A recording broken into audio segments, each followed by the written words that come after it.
Ada orang stres, hampir gila, biasa pergi dari rumahnya, menghilang, dan keluarga panik mencari, tetapi karena sering menghilang, lalu keluarga biasa saja, karena orang di kampung itu akan beritahu, halo ini saudaramu yang stres ada di sini atau ada di sana. Suatu hari pergi orang itu dan kok sampai agak-agak siang nggak ada kabar apapun, keluarga gelisah, lalu lapor RT, kemudian RT lapor Pak Lurah, lalu Pak Lurah kemudian mengerahkan anggotanya untuk mencari, nggak ketemu. Lalu orang banyak mulai mencari, ternyata ada anjing menggonggong ke arah pohon kelapa.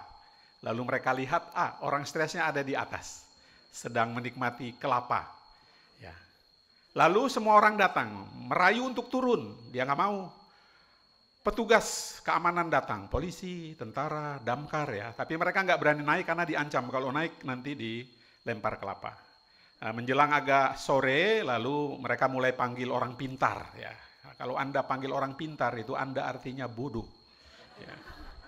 Lalu datanglah orang pintar tuh, wilayah Joba Jabu, begitulah ya.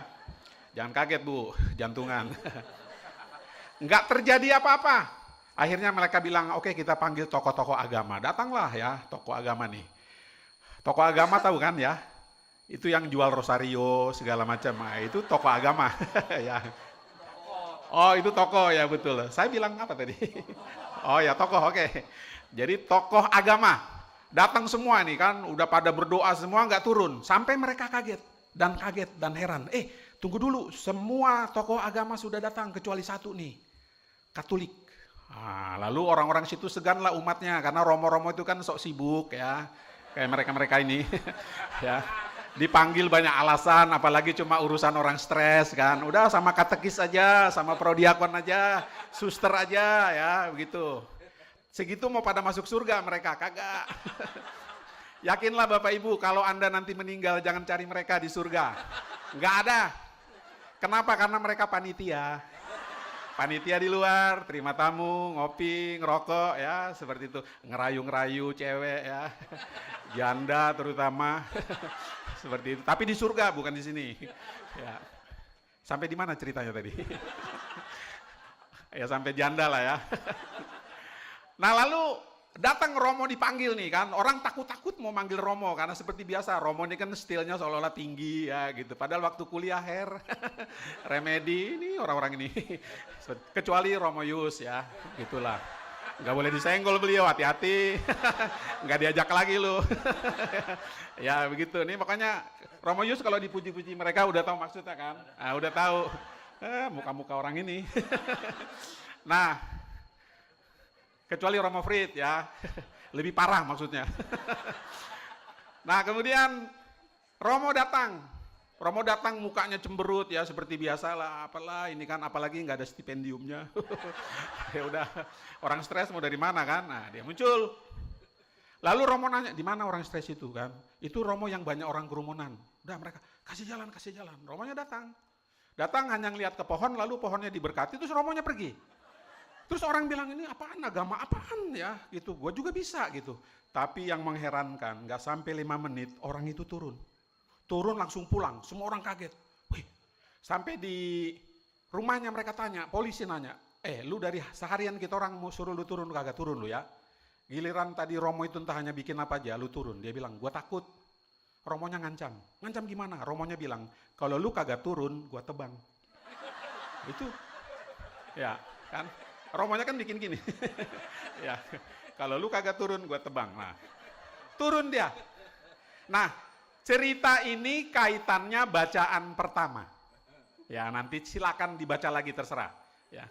Kalau Anda tidak baca, artinya Anda Katolik. Ya betul. Tandanya orang Katolik apa? Tidak baca kitab suci. Tapi mau masuk bohong. Begitu. Nah kalau ada di antara Anda yang baca kitab suci, pasti sudah terkontaminasi Protestan. Ya, maka kalau kalian masuk surga, bagus itu. Ya. Kita lanjut cerita tadi ya. Udah habis deng. Udah bagian itu. Nah, Bapak Ibu Saudara-saudari, bacaan pertama tadi, Berkisah tentang Paulus dan Barnabas, itu mendatangi orang-orang yang katanya percaya. Tetapi ternyata ketika pewartaan Paulus disampaikan, mereka kecewa, banyak yang menolak. Lalu Paulus berpaling kepada bangsa-bangsa lain, mewartakan tentang Yesus Kristus, tentang peristiwa sejarah keselamatan yang puncaknya ada pada Tuhan kita Yesus Kristus.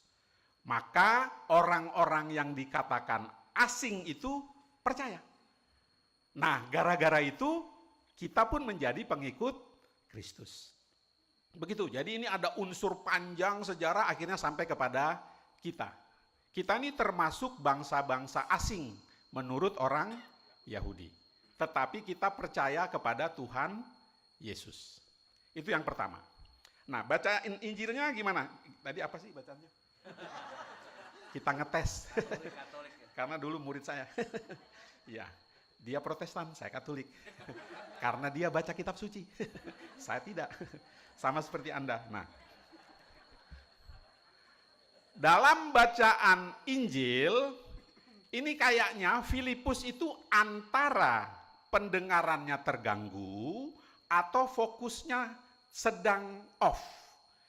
Dari awal Tuhan itu sudah bilang, sekiranya kamu mengenal aku, pasti kamu juga mengenal Bapakku. Beres kan? Setelah itu tiba-tiba Filipus bilang gini, Tuhan, tunjukkanlah Bapa kepada kami dan itu sudah cukup. Untung yang ditanya Yesus, kalau saya hanya bilang ini, woi budak, tadi kan gue udah bilang, lu kagak denger ya, gitu. Tapi Yesus hanya bilang gini, telah sekian lama aku bersama-sama kamu Filipus, namun engkau tidak mengenal aku. Ada banyak orang mengaku pengikut Yesus, tapi tidak mengenal Yesus. Begitu. Kalau dilihat dari wajah-wajah Anda ini semua kenal dengan Tuhan Yesus. Hanya masalahnya dia kenal Anda apa enggak tahu ya. Kenal, Tuhan mengenal kita semua. Begitulah. Barang siapa telah melihat aku, ia telah melihat Bapa. Bagaimana engkau berkata, tunjukkanlah Bapa kepada kami, tidak percayakah engkau bahwa aku di dalam Bapa dan Bapa di dalam aku?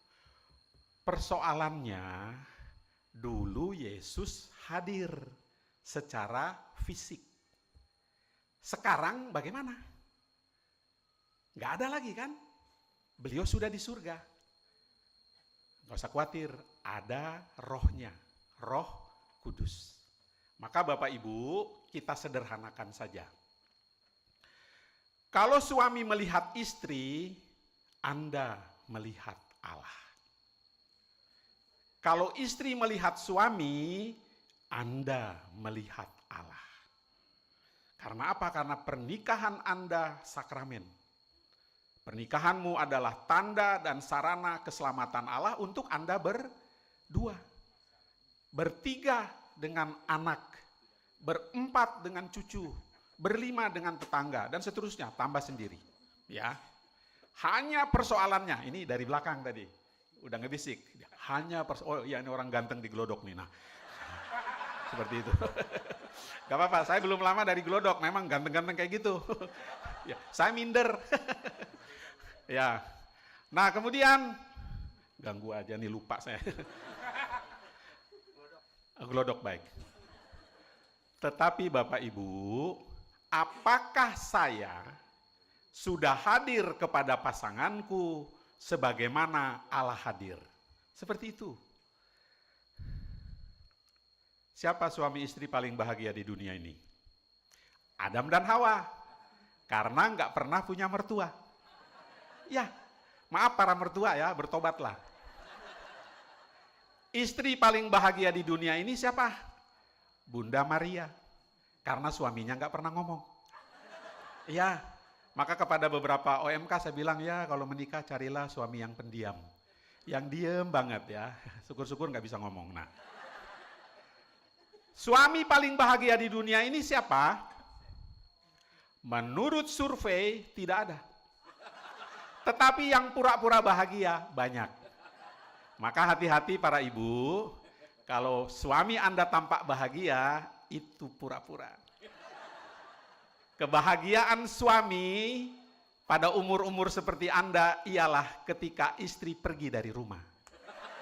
Latihan kur kan, melayani pastoran, ikut haheho, nah itu. Itu pasti suami senang, lu pergi-pergi aja deh gitu. Tapi begitu nanti istri pulang mereka tersenyum, wah gimana perjalanan gitu, lamis tuh. Ya seperti itu. Kalau nggak percaya tanya nanti pulang. Kalau mereka bilang enggak, mereka bohong. Ya, suami yang jujur akan ngaku. Seperti itu. Saya melihat ada kawan saya di belakang ini. Ya, mengkilat dia kepalanya. Mas Marsudi, wow, keren. Kok kayak film silat zaman dulu ya. Botak di sini di belakangnya ada gitulah. Puang, puang, puang, puang, puang, puang, puang, petak. Maka Bapak Ibu Saudara-saudari, Tuhan hadir dalam segala situasi. Lalu tugas kitalah mewartakan Tuhan kepada siapa saja yang kita jumpai. Bukan berkhotbah, bukan berkisah, tetapi lewat sikap kita. Mengasihi, mencintai, menyayangi, berbagi. Kalau Anda ingin punya bibir yang indah, berhentilah ngerasani wong. Ingin punya mata yang bagus, berhenti melihat kejelekan orang. Ingin punya bodi ramping, jangan pelit. Bagi makananmu dengan tetangga. Ingin rambutmu indah, jangan ke salon. Biarkan anak cucu mengelus-elus rambutmu. Kalau suami yang mengelus, zaman dulu. Sekarang udah buyuten. Ya. Beberapa dari Anda saya lihat buceri, bule ngecat sendiri. Nggak apa-apa ya, menolak tua. Ada yang oplas nggak? Operasi plastik ada nggak? Kalau ada saya mau tanya, ember mana yang dipakai? Ada yang dari Belanda? Mana? Penjajah.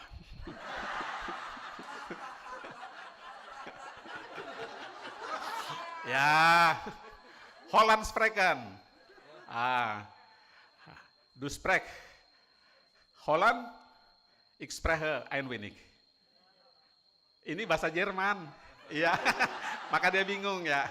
Ya, Jerman kan nggak ngejajah, gue pakai itu. Nah, udah ya cukup ya. Nggak ada minum. Heran hahehoma ya. Ini kalau kelompok lain ini ada Fanta, Sprite, bir, anggur gitu. Di sini apa ini? Ada juga air suci. Kesucian gua ntar. Penutup. Tadi dibilang ini romo dari berbagai kongregasi dan ordo, enggak kongregasi lah ya. Kuskupan. Jadi waktu itu semua pemimpin kongregasi para provinsial itu kumpul di Roma, seluruh dunia. Dalam salah satu sesi mereka berdebat kongregasi atau ordo mana yang paling mulia di surga. Lalu mereka kirim surat. Begitu, ada SCY, ada MSF waktu itu kan. Ya, ada MSC juga ya. Tunggu dulu. Jadi mereka kirim surat, Tuhan Yesus kira-kira dari kami siapa yang paling mulia? Gak lama Tuhan Yesus membalas, lalu dibilang, yang paling mulia adalah yang menjadi pelayan dari semuanya, berlaku sebagai anak kecil. Baru di bawah, hormat saya tercinta, tertanda Yesus Kristus PR. Ya, gitu. Sorry ya. Baik. Ya.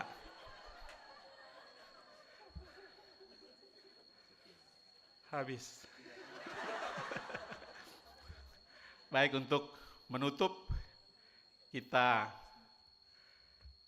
hening sejenak. Kan nggak tahu maksudnya ya. Tapi orang Katolik memang taat. Suruh hening-hening, suruh berdiri-berdiri ya. Seperti itu. Bapak Ibu, ini juga termasuk Porta Santa. Ya, jadi kalau yang ingin 9, ingin yang 1.200 silakan lah ya. Padahal nggak ada loh tradisi Porta Santa 9 itu. Ya, tapi pokoknya di sini pun repot. Apalagi katanya di Jakarta ada paspor, ada sertifikat ya. Kami umat di Lampung heboh. Romo, kenapa nggak dibuat? Saya hanya bilang gini, maaf Bapak Ibu, yang ada paspor, ada sertifikat, belum tentu masuk surga. Ya, justru yang nggak ada itu bisa jadi ya, nggak masuk surga juga, sama aja. Masuk surga aman, ya pokoknya kita orang Katolik pasti masuk surga. Nggak ketang 2 hari keluar lagi, pokoknya pernah di surga. Anda nggak usah khawatir, ada orang dalam. Bunda kita, Bunda Maria. Maka suatu hari Tuhan Yesus agak jengkel dengan Petrus karena kuota di dalam surga melebihi yang terdaftar. Lalu dia datang langsung bilang kepada Petrus, bro, ini kenapa kok kuotanya berlebihan di dalam? Petrus hanya bilang, jangan tanya saya, tanya mak lu, gitulah. Karena penuh itu. Nah, untuk penutup baik, suatu hari Ibu Maria membuatkan baju bagi anaknya Yesus. Setelah jadi langsung dipanggil. Nak, mari nak, coba bajunya. Yesus masuk kamar, begitu keluar ibunya nanya, Paskah? Lalu Yesus bilang, Pasko. Dari situlah asal kata Paskah. Amin.